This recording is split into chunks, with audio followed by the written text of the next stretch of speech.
মোদিজি সমস্ত ভারতবর্ষের আকাশে বাতাসে একটি নিউজ ভেসে আসছে যে পাকিস্তানি নৌজনরা নাকি আপনার বিচে বরাবর টাক করে তারা একটি মিসাইল ছুঁড়েছিল।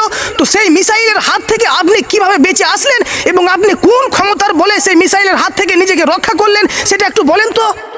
পাকিস্তানিরা হয়তো বা ভুলে গিয়েছিল যে আমরা গরুর মুদ খাওয়া জাতি, গরুর মুদ খাওয়া জাতিকে ধ্বংস করে এতটা সহজ নয়। পাকিস্তানি নৌজনরা সেটা মনে হয় ভুলে গিয়েছিল।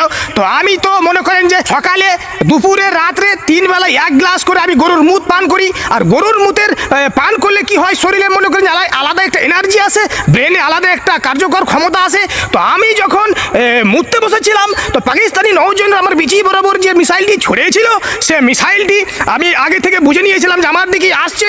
আমি তখন কি করেছিলাম, আমার মাজাটাকে একটু কাট করে সাইডে হটিয়ে গিয়েছিলাম। তখন ওই মিসাইলটি ভুলবশত অন্যদিকে চলে গিয়েছিল। আপনার শরীরে এত অঙ্গ থাকতে তারা কেন আপনার বিচিকে টার্গেট করলো? আমার বিচিকে টার্গেট করার অনেক বড় কারণ আছে। আমি যখন গরুর মুদ পান করি তখন আমার মস্তিষ্ক ঠিক থাকে না, আমার ব্রেন উল্টাপাল্টা হয়ে যায়।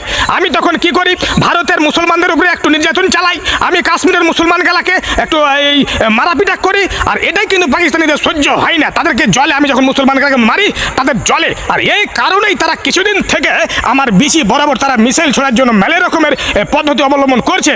কিন্তু আমি মুদি মুদ খাওয়া জাতি, আমাকে মেরে ফেলা এত সহজ নয়। মোদিজি আমাদের কাছে আরেকটা নিউজ ভেসে আসছে যে আপনি নাকি সকালবেলায় সবারই চোখ ফাঁকি দিয়ে পাকিস্তানি এবং কাশ্মীরের বর্ডারে যে আপনি নাকি হাগু করতে গিয়েছিলেন, এটা কতটুকু সত্য?